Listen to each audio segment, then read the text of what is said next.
Hello friends, welcome to மாங்கனி சமையல். இன்றைக்கி நம்ம மாங்கனி சமையலில் வரப்போகிற கிருஷ்ண ஜெயந்தி ஸ்பெஷலாக ரொம்பவே ஈஸியாக சட்டுன்னு செய்யக்கூடிய மாதிரி அவல் பாயாசம் எப்படி பண்ணுறதுன்னு தாங்க பார்க்க போகிறோம். ஸோ இந்த பாயாசம் ஒரு 10-15 நிமிஷத்தில் சட்டுன்னு செஞ்சு முடிச்சிடலாம். டேஸ்ட்டு அவ்வளோ ரொம்ப நல்லாயிருக்கும். வீட்டில் இருக்கக்கூடிய குறைந்த பொருட்களை வச்சு ஈஸியாக செய்யக்கூடிய பாயாசம் ரெசிபி தான் இது. சரி வாங்க, இப்போ இந்த அவல் பாயாசம் எப்படி பண்ணுறதுன்னு பார்க்கலாம்.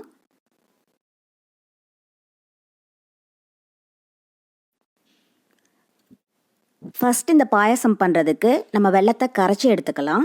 இப்போ அதுக்கு ஒரு பாத்திரத்தில் 3/4 கப் அளவுக்கு பொடிச்ச வெல்லம் எடுத்து வச்சுருக்கேன். அதை உள்ள சேர்த்துடலாம். இப்போ இது கூடவே 1/2 கப் அளவுக்கு தண்ணியும் சேர்த்துடுங்க.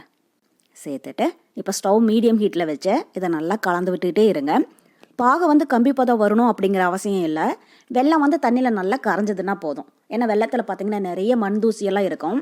இது மாதிரி நம்ம கரைச்சிட்டு வடித்து சேர்க்குற போது அந்த மண் தூசியெல்லாம் ஃபில்டர்லேயே நின்றுடும். அதுக்காக தான். இப்போ வெல்லம் தண்ணியில் நல்லா கரைஞ்சி வந்திருக்கு.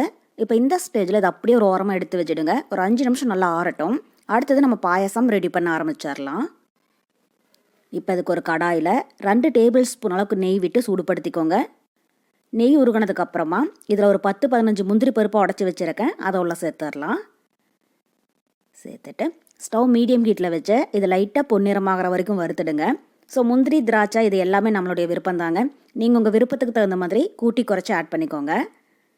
இப்போ முந்திரி பருப்பு லைட்டாக பொன்னிறமாக வறுப்பட்டதும் இதில் ஒரு 2 டேபிள் ஸ்பூன் அளவுக்கு உலர் திராட்சை எடுத்து வச்சுருக்கேன். அதையும் உள்ள சேர்த்துடலாம். சேர்த்துட்டு இப்போ திராட்சை நல்லா பபிள்ஸ் மாதிரி ஆகிற வரைக்கும் வறுத்துடுங்க.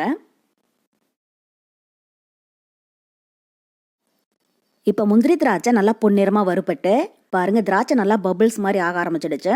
இப்போ இந்த ஸ்டேஜில் இதை நெய்யிலேருந்து வடித்து தனியாக ஒரு பிளேட்டில் எடுத்து வச்சிடலாம். முந்திரி திராட்சையை ரொம்பவே காரமாற விட்டுடாதீங்க. இந்த அளவுக்கு பொன்னிறமாச்சுன்னா போதும். அப்போ தான் நல்லா டேஸ்ட்டாக இருக்கும். இது இப்போ அப்படியே ஒரு ஓரமாக இருக்கட்டும். இப்போ அதே நெய்யில் 1/4 கப் அளவுக்கு தேங்காயை நல்லா பொடியாக கட் பண்ணி வச்சுருக்கேன். அதை உள்ள சேர்த்துடலாம். சேர்த்துட்டு இதையும் நல்லா பொன்னிறமாகிற வரைக்கும் வறுத்துடுங்க. ஸோ இது மாதிரி நம்ம பாயசத்துக்கு தேங்காயை நெய்யிலேயே வறுத்துட்டு சேர்க்குற போது பாயசத்துக்கு நல்ல ஒரு மனமும் சுவையும் கிடைக்கும். நம்ம பாயசம் குடிக்கிற போது இது வாயில் கடிப்பட்டு நல்ல டேஸ்ட்டாக இருக்கும். நீங்கள் விருப்பப்பட்டால் தேங்காய் இன்னும் கொஞ்சம் அதிகமாக கூட சேர்த்துக்கோங்க. பாருங்கள், இப்போ தேங்காயும் நல்லா பொன்னிறமாக வறுப்பட்டுருச்சு. உங்களுக்கு பார்க்குற போதே தெரியும் இந்தளவுக்கு நல்லா வறுப்பட்டு வரணும். இப்போ இதையும் நெய்யிலேருந்து வடித்து நம்ம வறுத்து வச்சுருக்கிற முந்திரி திராட்சையோட ஒன்றா சேர்த்துடலாம். இப்போ அதே நெய்யில் மெசரிங் கப்பில் 1/2 கப் அளவுக்கு அவல் எடுத்து வச்சுருக்கேன். அதை உள்ள சேர்த்துடலாம். மெலிஸ் அவல் தான் எடுத்துருக்கேன். இதுக்கு பதில் நீங்கள் கெட்டி அவல் கூட யூஸ் பண்ணிக்கோங்க. நம்ம வெள்ளை அவல் இல்லைன்னா சிகப்பு அவல் ரெண்டுலேயும் எது வேணாலும் சேர்க்கலாம், நல்லாயிருக்கும். இப்போ அவல் உள்ள சேர்த்துட்டு ஸ்டவ் ஃபுல்லாக சிம்மில் வச்சு ஒரு 2-3 நிமிஷத்துக்கு நல்லா இதை வறுத்துடுங்க. ஸ்டவ் மீடியம் அண்ட் லோ ஃப்ளேமில் வச்சு வருங்க. அப்போ தான் அவல் கரிஞ்சிடாமல் ஒரே மாதிரி நல்லா வறுப்படும்.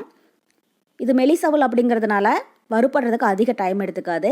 ஜஸ்ட் ஒரு 2-3 நிமிஷத்துலேயே சட்டுன்னு வறுப்பட்டுரும். இப்போ பாருங்கள், அவல் நல்லா வறுப்பட்டு நல்லா பொரிஞ்சு வருது. உங்களுக்கு பார்க்குற போதே தெரியும் முன்னே இருந்ததை விட இப்போ கலர் நல்லா சேஞ்ச் ஆகி வந்திருக்கு. இப்போ இந்த அளவுக்கு நல்லா வறுப்பட்டு வந்ததுக்கப்புறமா இதில் 1/2 லிட்டர் அளவுக்கு பால் எடுத்து வச்சுருக்கேன். அதை உள்ள சேர்த்துடலாம். பால் நல்லா ஃபுல் ஃபேட் மில்காக சேர்த்துக்கோங்க. அப்போ பாயசம் நல்லா க்ரீமியாகவும் ரொம்பவே டேஸ்ட்டாகவும் இருக்கும். இப்போ இது கூடவே 1/2 கப் அளவுக்கு தண்ணியும் சேர்த்துட்டு இப்போ இது ஒரு டைம் நல்லா கலந்து விட்டுறலாம். ஸோ தண்ணி அதிகமாக சேர்த்துடக்கூடாது.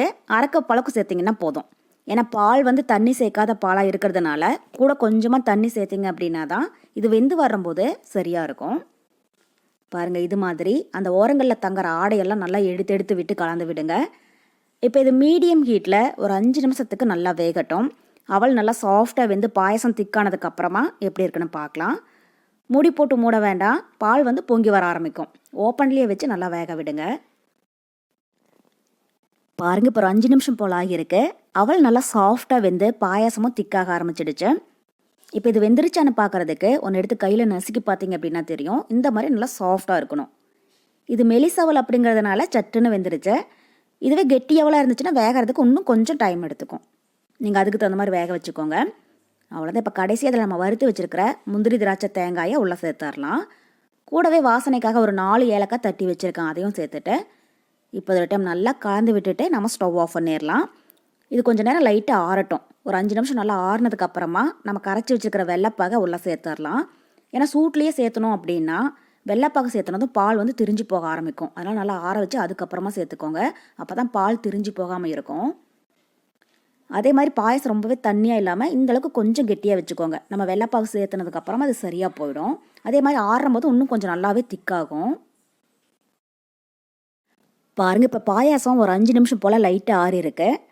இப்போ நம்ம கரைச்சி வச்சுருக்கிற வெள்ளைப்பாகை ஒரு டீ ஃபில்டர் வச்சு வடித்து உள்ளே சேர்த்துடலாம். ஸோ இந்த பாயசத்துக்கு நீங்கள் வெள்ளத்துக்கு பதில் சர்க்கரை கூட சேர்த்து செய்யலாம். ஆனால் வெல்லம் சேர்க்குற போது தான் நல்லா டேஸ்ட்டாக இருக்கும். சர்க்கரை சேர்க்குறதா இருந்துச்சுன்னா நீங்கள் 3/4 கப்புலேருந்து 1 கப் அளவுக்கு சேர்த்துக்கோங்க. பாருங்கள், வெள்ளத்தில் எவ்வளோ மண் தூசியெல்லாம் இருக்குது. அது எல்லாமே ஃபில்டர்லேயே நின்றுடுச்சு. அதுக்காக தான் நம்ம கரைச்சிட்டு வடித்து சேர்க்குறோம். இப்போ வெள்ளைப்பாகை உள்ளே சேர்த்துட்டு இப்போ இதை ஒரு டைம் நல்லா கலந்து விட்டுருங்க.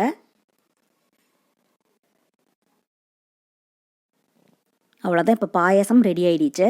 பாயசம் ரொம்பவே திக்காக இருக்கக்கூடாது, அதே மாதிரி ரொம்பவே தண்ணியாகவும் இல்லாமல் பாருங்கள் இந்த அளவுக்கு இருக்கிற மாதிரி வச்சுக்கோங்க. இது இன்னும் கொஞ்சம் நேரம் நல்லா ஆறும் போது இன்னுமே நல்லா கெட்டிப்பட ஆரம்பிக்கும். ஒருவேளை ரொம்பவே திக்காக இருந்துச்சுன்னா கூட கொஞ்சமாக காய்ச்சி ஆற வச்ச பால் சேர்த்து கலந்து விடுங்க, சரியாக போயிடும்.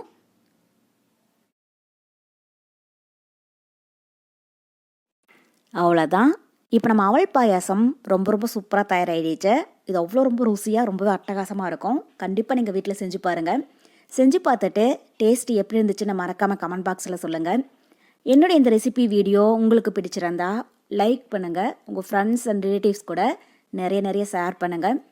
மறக்காமல் மாங்கனி சமையலுக்கு சப்ஸ்கிரைப் பண்ணுங்கள். நன்றி.